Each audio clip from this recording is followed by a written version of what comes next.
Hi everybody, this is the second part of my video series on how to create a custom car website or car dealer website. In the previous video we have been creating this. So we have a single car post template that we've created. We've done it with the Kadence Elements plugin, and this is the functionality that we now have created, and everything that you see text-wise is imported dynamically. So this is a dynamic website, the slider as well. This is all dynamic content that's imported. I've used the Jet Engine plugin to create the custom post type. And then, as I said in the previous video as well, if you're used to using ACF or whatever, you can of course use those as well, because they have an official integration with Kadence. Jet Engine at the moment doesn't, but it still works, you see here. Yeah, but sometimes we have to just see how we do it to make it work fine. Okay, the only thing we have to do is now see for the responsiveness that we didn't do in the previous video for this part, and also a little bit of layout wise, a little bit of stuff, but not too much, that I didn't do in the previous video that we now are going to do as well. Okay, so let me go back to the backend. Let me go to my appearance Kadence Elements, and here you see my single car template. The thing that I did do in the finished version that you can see in the first part of the video as well is put a little border underneath here. So if we go to border settings, we select our green color, and I say 2 pixels, I click on update, and then we maybe open a new, we will be opening a new tab here with our cars, and let's view one of our cars. And now we see this is not what I wanted to do.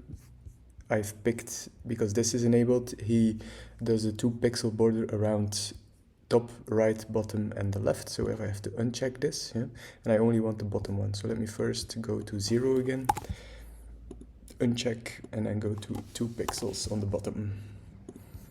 Now refresh this. All right, this is the line that I wanted to have. And then maybe let's create a little bit more space inside of here. And this dark color is also something that I didn't do in the finished version. But again, this is all a little bit personal, of course. It's not always better because I think it is better. It's just color-wise, you can choose whatever you want, of course. But let me just go and get inside here. Go to the overlaying accordion block, go to the styling tab. And then here we can look what we have. The background, let's make it a little bit lighter. Let's see how this looks. Okay, this is fine, but now we have to change the text. So the text is a bit darker, so it's still visible. And then we have this. So now there is less of a switch between colors. It stays a bit the same. So I like this maybe a little bit more. You still have a little hover effect. And then if we click, we have this. Nice. Then here the spacing, maybe we want to increase this a little bit. Again, this is a little bit personal. I'm not a professional designer. I didn't do any official things design-wise. So you can do whatever you want, of course. It's just what looks nice. Maybe make this extra large and see how this goes. Okay, so we have a bit more space underneath here. Maybe this looks a little bit cleaner. Yeah. So let's check the responsive settings. We can do this better, and it's a little bit better already in the editor here, where we can go to the tablet view over here to see it. But I still don't like it too much to actually do my adjustments. So I'll keep this to desktop mode, and I'll just go into inspect here. And then we can make this a bit smaller because we don't actually need it, but we can at the top now make it responsive. So go to tablet settings, for example, or this is a small computer screen or a big tablet screen. This is still looking fine, except for here maybe already we see a little bit of problem. Let me make it a bit smaller. This is more tablet wise. Let's see, this is still doable in my opinion. Yeah, I think this is fine. But here we have something that's not so great. So tablet view, we're gonna change this. So if we open up the settings here, and we're gonna go to the section, the row layout over here. So I have this selected. We open up the block settings. If we go to the tablet view, we're going to change the section tablet view. We're going to change the inner block direction. So on here it was horizontal. and then we made it with the 30% flex basis, so they have 3 columns of 30%. If we go to tablet view, we might want to make this vertical. So then you see it changes to this, and we're going to change the row gap to about 20 pixels and click on update. And if we now refresh, you will see this will immediately take place, but we have to check how it actually looks. This one, maybe we make it align to the middle as well, like this, and then set some padding. We are still in tablet view, always check to be sure, because everything you do here, you see what is inherited from the previous. So for desktop, we have set a padding of small on the left side, and you see on tablet it inherits this. We can overwrite this, yeah, but you still can see this was a little update a while ago that you could see which values are actually inherited and which ones are still not set. So on the top, let's make it a large padding, and bottom as well. Just a large one, click on update, see what this does. Okay, so we have some space here, and we have some breathing room here, and this is looking fine. Okay, so we fixed this on tablet view. The slider is still working fine as well, and then probably on mobile we will have a problem. Yeah, so this is still okay.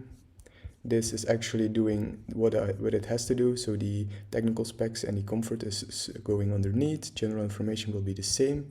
And then here we're going to have to change. You see the padding now is inherited, so it's not equal anymore. So now we have to change this. Let's go to here, and let's go to the same section. Actually, let's maybe just remove it all together on tablet view. Go back to my tablet view, see what this does, because it's actually here as well, yeah, pushing everything. Now it's actually in the middle. So tablet view as well, we're going to change the padding to none on the left, and you will see it inherits this automatically on mobile as well. So if we go back to our small screen, you see now that it's actually working fine. This maybe or you can hide this on, because now we don't have any sticky functionality anymore, so we can hide this, or we can leave it as it is, because it's not actually in our way, but it's a bit weird on the bottom maybe, but there is still a buy now, a call to action button, so maybe this is great. But you could also say I want this to be on top, and then you can do this as well. We have to go to the, let me go to the full view so you can see first what I mean. So this column here, if you have the big row layout, then we had to do sections. This is where all the content is, and this is the section. You see that it actually now selects it. This is the one that we made sticky over here. Yeah. So what we can do is go back to the row layout, and then on the mobile view here, we can select in which collapse order we want. Normal means this one goes first, and then the second one goes second. Yeah. But we can do reverse, and this means you see that the second one goes on top and the other one goes on bottom. So if you now refresh, you will see that the first column is going to be this with the call to action, but it's still not too far away, because you can see here that they have the option to see everything containing the car. So this is something you can choose actually. You can do it like this, where the buy now button is on top, and then all the information is here, and now you know how to do it as well. Yeah. So this is something you could do this way. If you don't like the spacing, so if you say this is a bit too much space on mobile, then we can do this in the customizer. If I go out, if I go to customize, we can go to our general tab, layout tab, and then we have here content left, right, edge spacing. So if we go to mobile, we can set this to 1 rem, we can set this to 0.5 rem. This means that there is not as much space between the edge. Let me go out, let me go to inspect again, let me go to now you see immediately that it's bigger, you see?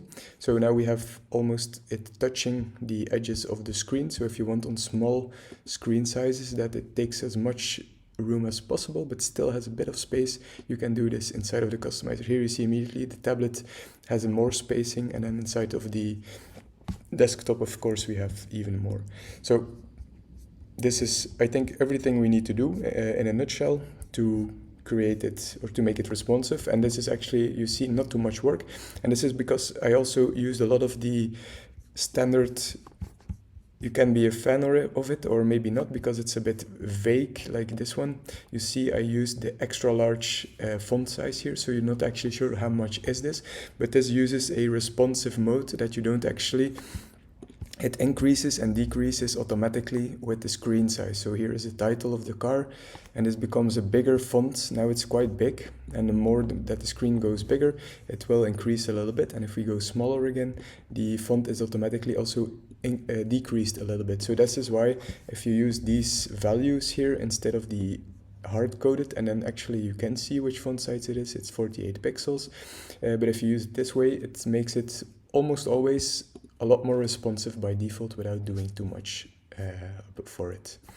Okay, so I think we have done most of the work for this single car template. Let me now go to the archive, and we're going to create a archive like I have in the, let me go back, this one here. This is the finished site that I created, and this is what we're now going to create. The archive, going to do it like a bit like we see over here, with the search functionality and the filter functionality as well. Okay, let's go to part 2. We're gonna go back one level. We're still inside of our Kadence Elements, click on Add New One, and then we're gonna again select a template. We're gonna call this our car archive loop item, or I'm going to call it this way. You can call it whatever you want. And then we're first going to set our element settings. So the thing we're going to do is maybe see if we can do a preview. The car, well, no, we're not actually going to see too much, so I'm going to leave this. But the placement is the important one here. So we're going to do replace archive loop item content like this. And then we have to set on which archive do we want it. And we're going to just start on the bottom with our cars. And we're going to say, I want this to replace the default cars archive with the thing that I'm setting up now.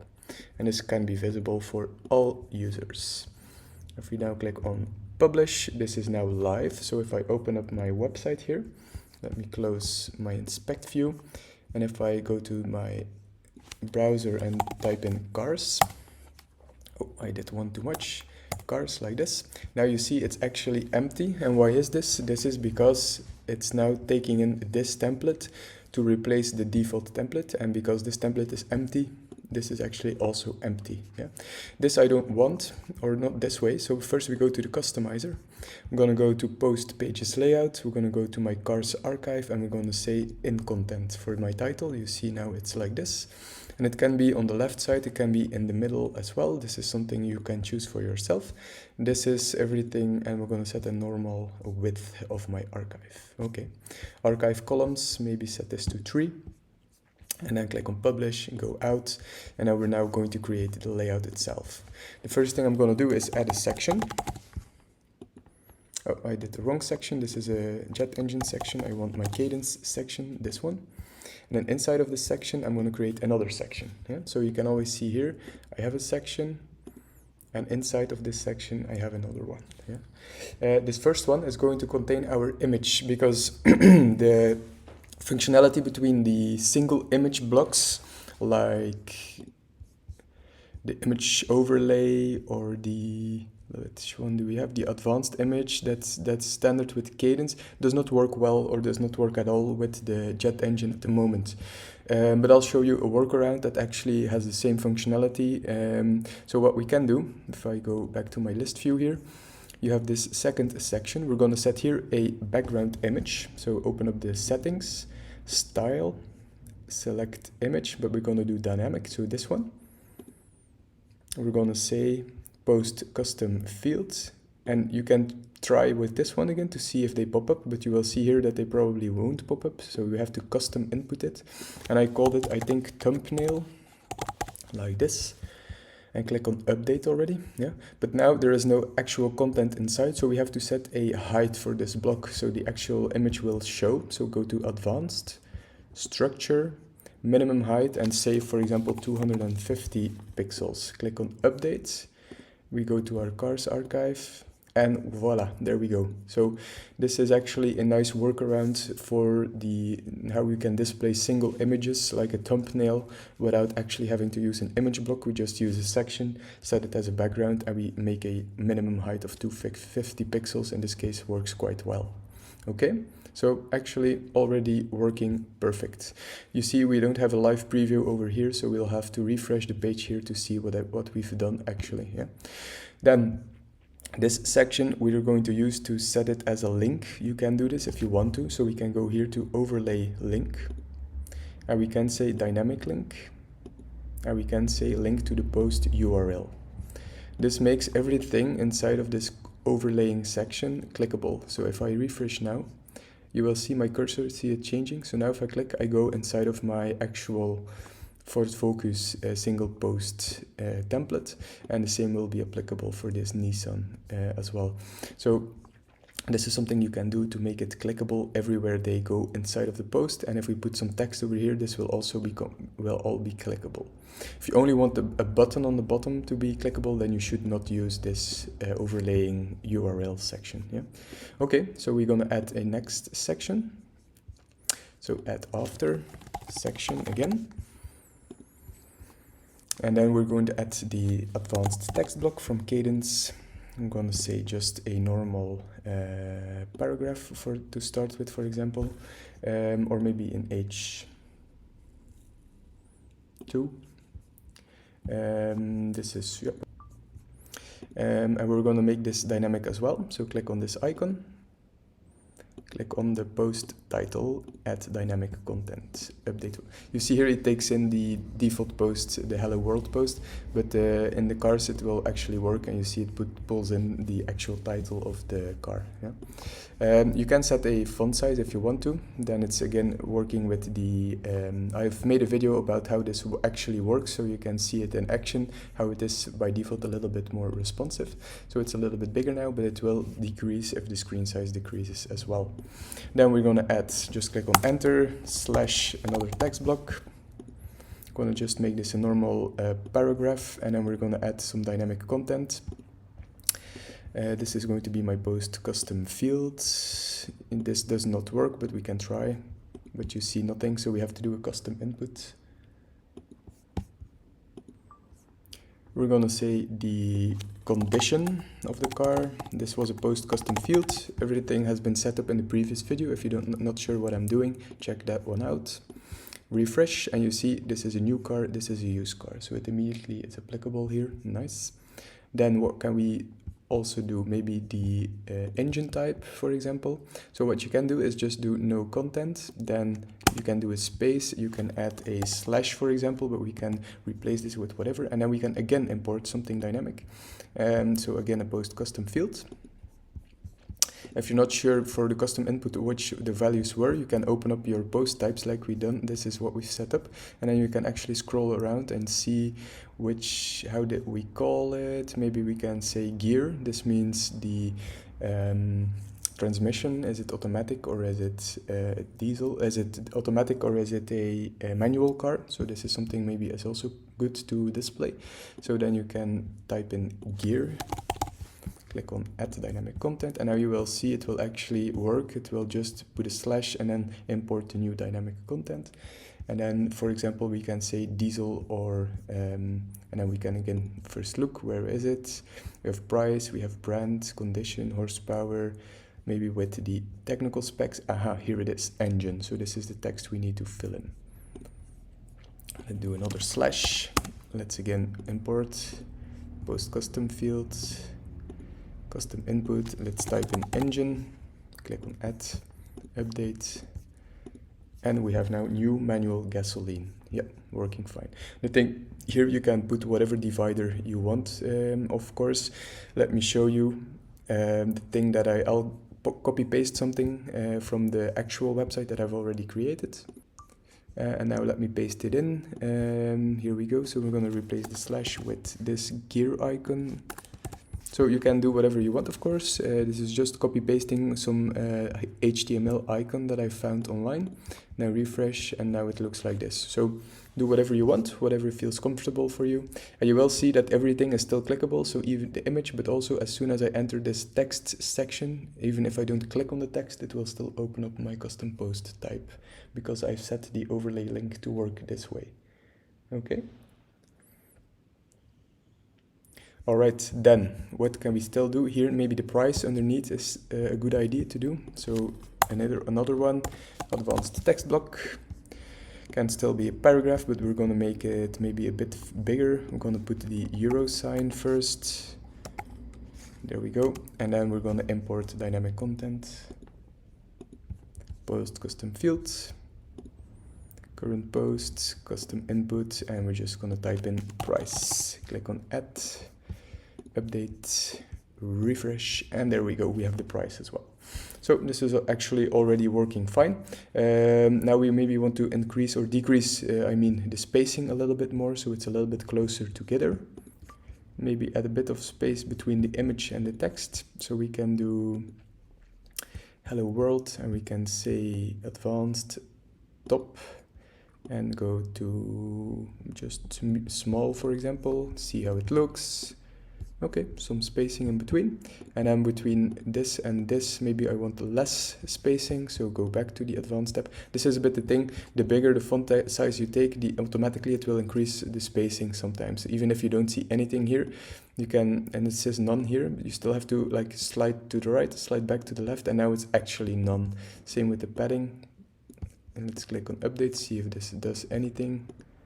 And now you see it's not a much, but it's actually decreased a little bit already. And we can do the same for this one. Go to my bottom now, go to none, click on update. And you see now it gets closer together. But again, this is optional. You can change the layout a little bit more if you want to. Maybe I want the text to be bold, so select the dynamic content here, click on bold. Or maybe let's do it the other way. Let's just go inside of the advanced typography and do it over here. Then it's going to be working a bit cleaner. So now everything is in bold like this. Yeah. If you want to, you could put a little border around. I don't think I've done this in the actual video or in the actual website. You see it over here. I didn't do it. But it's an option you have. This one was also a bit smaller, if I remember correctly. I think I put it to the small font size. With style, I think I did small. Like this. But if you want it to be more like a box, we can do this by selecting this section, go to the styling tab, go to the border styles, and then deselect this, because we want it on the bottom, for example, we want on the left, and we want on the right a border. You can choose some grayish color here. And now we will have to set some padding, because you will see it will not look nice just like this. You see, this is not actually looking too nice. So we have to increase the padding a little bit more. Again, inside of the same section, you can go to the advanced tab, go padding on the left, and put in something like small, for example. Then from the top as well, something like small, and on the bottom, small, and then click on update, refresh, and then you have something looking like this. And then we can make it a bit with rounded corners. Then we go to the same styling tab, to border styles. These are still here, and then we have our border radius, so we have to do the bottom one. 8 pixels is the one that I've used, and the left one here. Click on, and then you see we have the nice rounded corners. And then we could make it a little bit more like have a box shadow as well, if you want to. It's again applicable here within this section. We can enable box shadow, but the only thing you will see is that it will look weird now, because this is only, it's actually not too bad, but this is only going to work on this bottom one. The top one we have to set individually, so we select this section. The other thing you could do is leave the box shadow out and go to the overlaying and see just how it looks. I'm not saying that it's going to look nice, and do it here, and then it will also include the image on top. So if we then look, you see now the box shadow is actually going around completely. Yeah?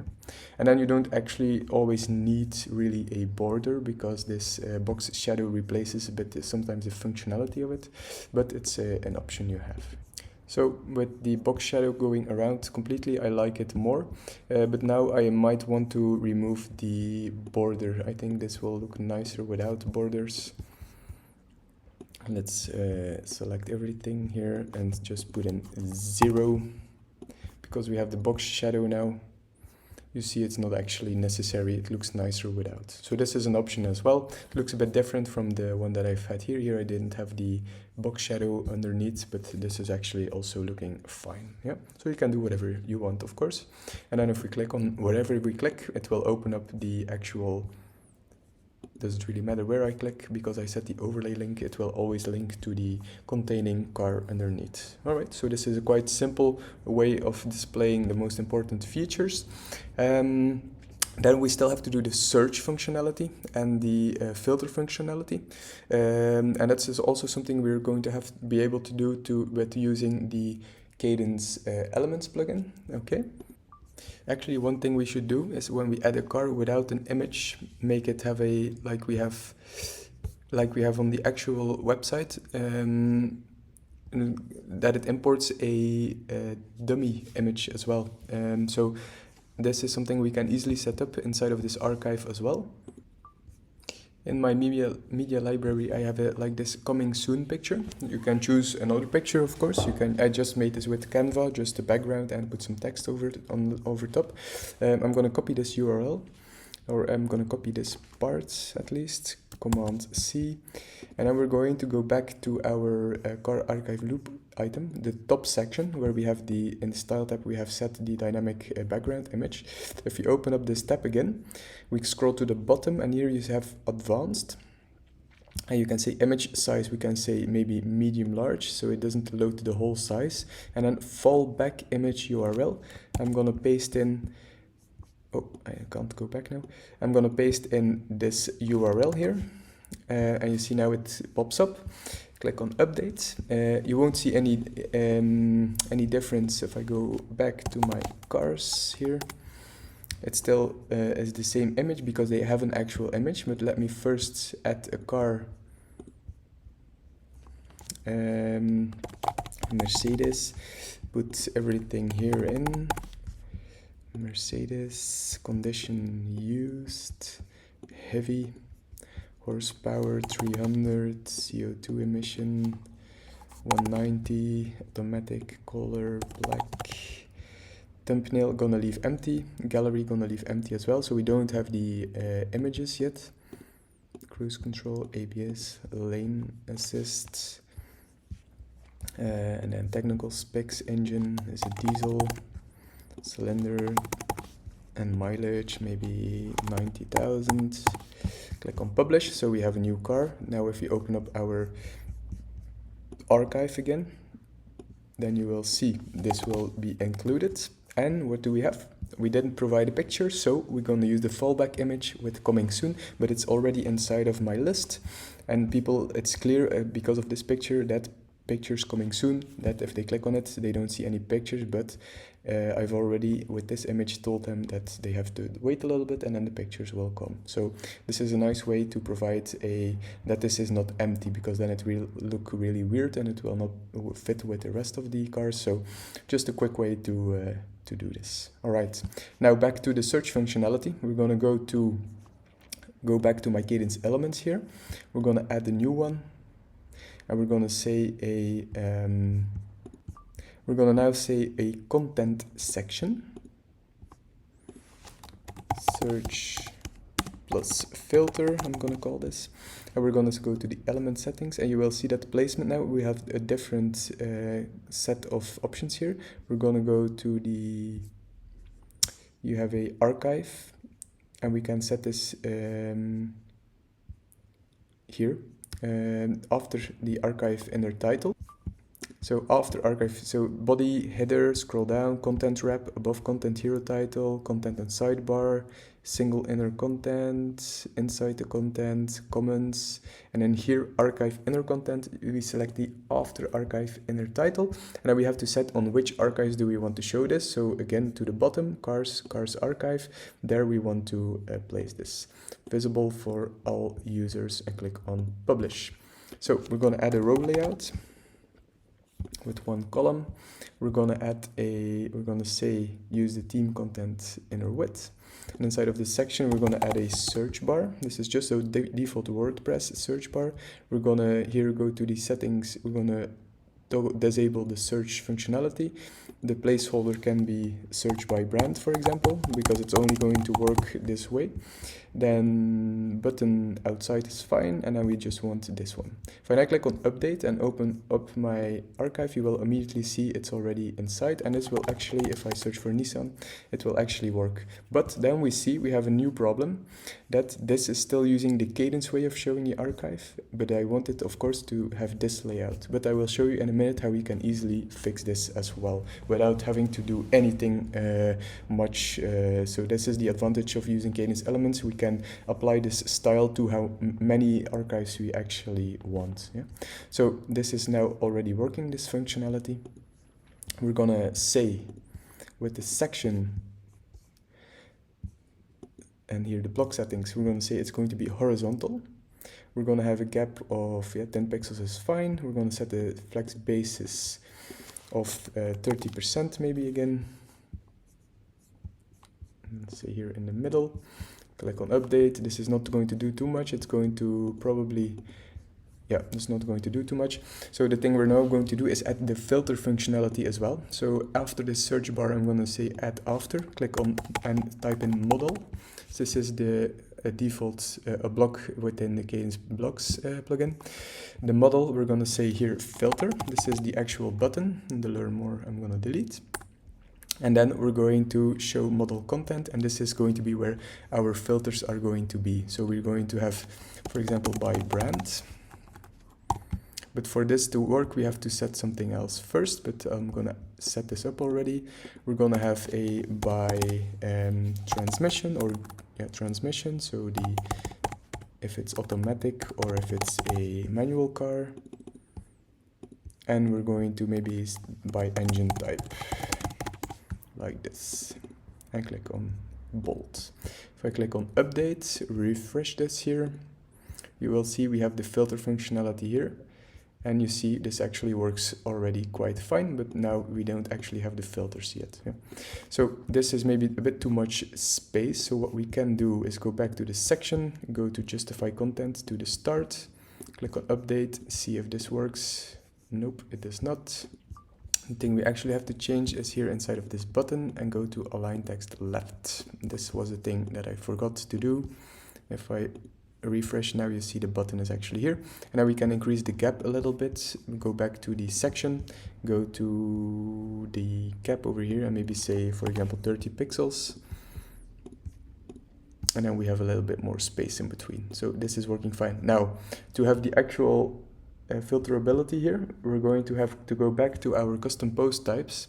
So let me go. So I have Jet Engine, I have my Jet Engine plugin, and we're going to create taxonomies. So we're going to call one the brand of the car, like this, and we're going to say this is going to be applicable to the cars. Click on add taxonomy. Another one, we're going to say engine type. This is also going to be for cars. And we're going to say what was the other one that I said? Transmission. Like this. Transmission. Like this. Okay. And also is also going to be for cars. So we have, I have to select the cars. Let me refresh because it's reloading. Yeah. So transmission,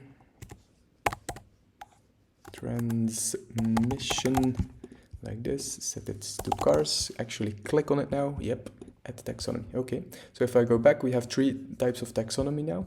So if I now go to my cars, you will see we have here transmission, engine type, and brand. So now we can create as much types of transmission, engine type, and brand that we want to. The only thing that I forgot to do, or that I'm still now going to do, is go inside of the advanced settings and just make this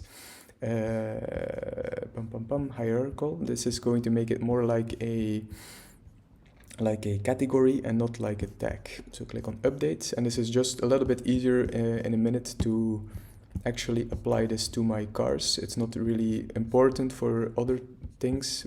It's not actually going to be hierarchical, but you will see in a minute what I mean. Advanced settings, hierarchical, yes, updates. Okay, so now if I go to my cars, and I want to here in quick edit, you will see here now we have 3 columns: transmission, engine type, and brand. I didn't actually provide any options, so I can't select anything, but because I made it hierarchical, it shows up like this, and I can just gonna be able to select whichever I want without having to open the whole page here and then go here to transmission and then add a new category. It's also applicable and it's also going to work, but it's easier. So transmission, I have 2, I have manual. Click on add new, and I have a automatic, add new category. Then engine type, we have diesel, we have, let's say, gasoline, but we also could have electric, for example, but we can always add this later. But if you're sure that these are going to be the only 3, then you might as well add it now. Then the brand, this is of course going to be bigger as we have more brands inside of our, but for now we had 3 brands. Ford, like this, add new category. And then we can now, if we go back to our cars, click on quick edit, you will see I can say, okay, this was an automatic car, diesel, and this was a brand of Mercedes, and click on updates. Ford Focus, manual car was a gasoline, for example, and click on Ford. This is a little bit double because we already provided this inside of our custom fields, but it's not going to work the way that I've done it now. This is necessary to be able to filter them without having to install another plugin. This is going to make it a little bit easier for us. Yeah. And if you want new brands, you can also go inside of the car, and then here you can actually add a new category, whatever you want. So it's always possible to include more inside of the car itself. But now we can actually use this inside of our filter functionality. Yeah. Let me just go out and go back in, so it's updated here, search plus filter. Go back to my model, show model content, and then here we're going to just click on enter, and then we're going to type in slash, and then we're going to use the tag cloud. We're going to now set a taxonomy of, we are here with the brand, so we're going to say brand, and you see immediately it pulls in the brands that we've set up. The only thing we're going to do is here smallest size and largest size, set both to the same size, because otherwise you might have like a typical tag cloud, you have all types of fonts sizes, depending on how much. If you have like 4 Mercedeses, this will be the biggest font size, and then the other ones will be smaller. But if you set both to 10, they will always look the same. Yeah. The number of tags, you have 45, it doesn't really matter, we're never going to have this much, but if you have a lot of brands, for example, you have to increase this so they are included, that most of them are included.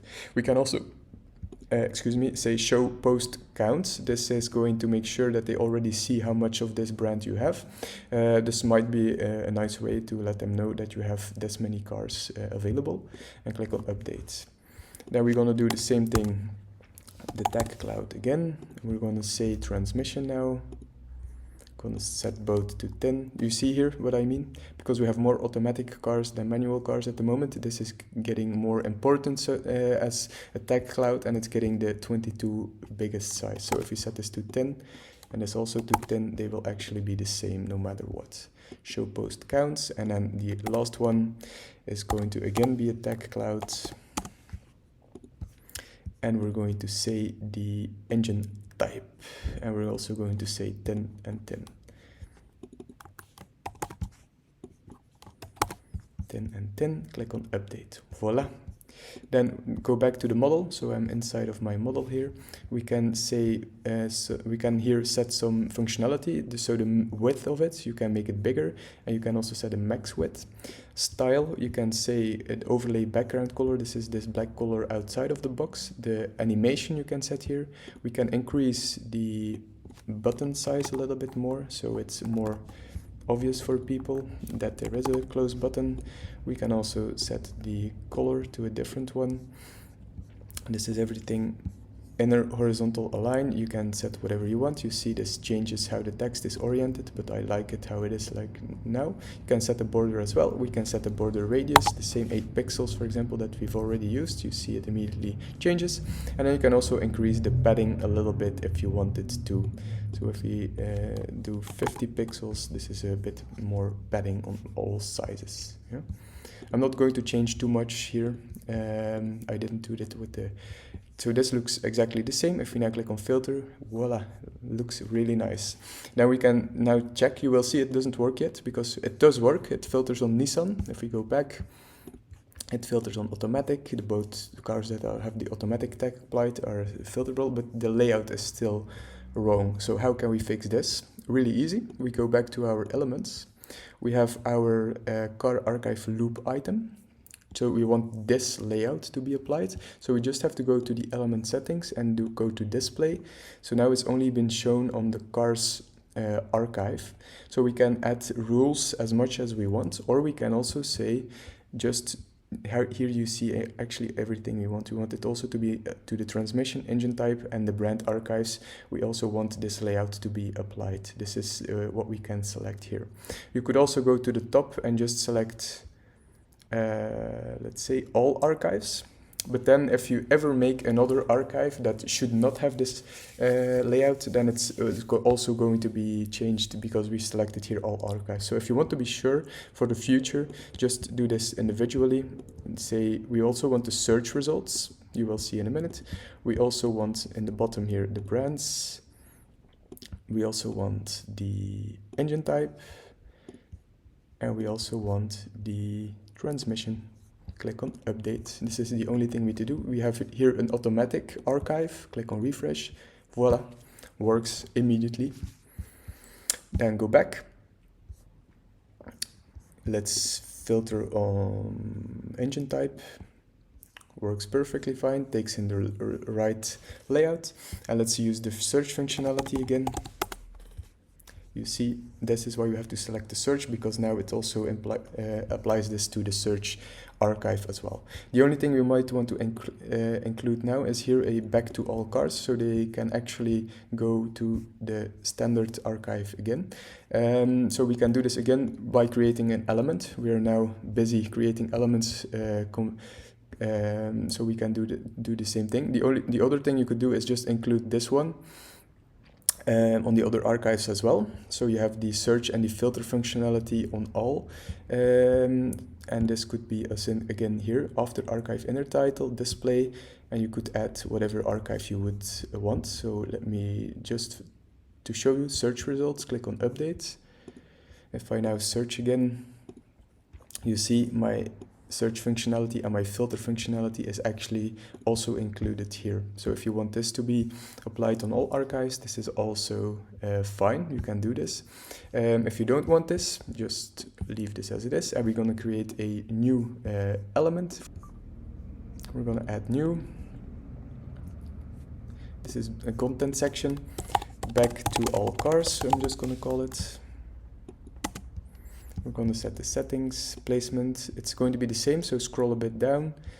We're going to say after archive inner title again, and now we're going to say we want to show this on the search results, and we want to show this on all the transmission archive. We're going to show this on the engine type archive. We're going to show this on the brand archive, but not on the cars archive.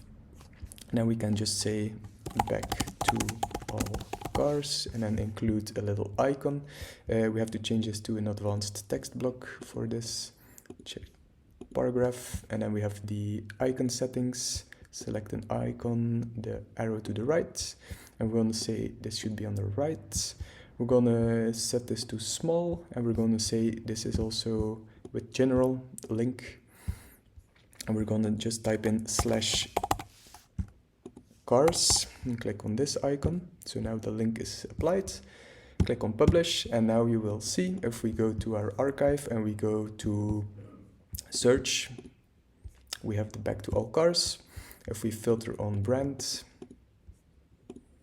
back to all cars. If we filter on transmission, back to all cars. And if we filter on engine type, also back to all cars. So this is an easy way. We are using the default WordPress search bar. We are just using a simple model pop-up thing where we didn't have to do too much, also included with Kadence. And we just used some standard taxonomies that we've created to be able to create some sort of a filter functionality, but actually we have opened up each time we filter, we just open up a new specific archive, but because they have all the same layout, it looks as if we are filtering. So this way you don't need an extra plugin, but you still have a really nice way to make your site a little bit more dynamic. Yeah. This little space here is because of my row layout. If you want to change this, let me just show you this. Go to my search plus filter, open this up. You see this is because my row layout does this. Advanced tab, go to my padding here on the left, check, none and none, update, and now it will align with my title. So this is now completely fine.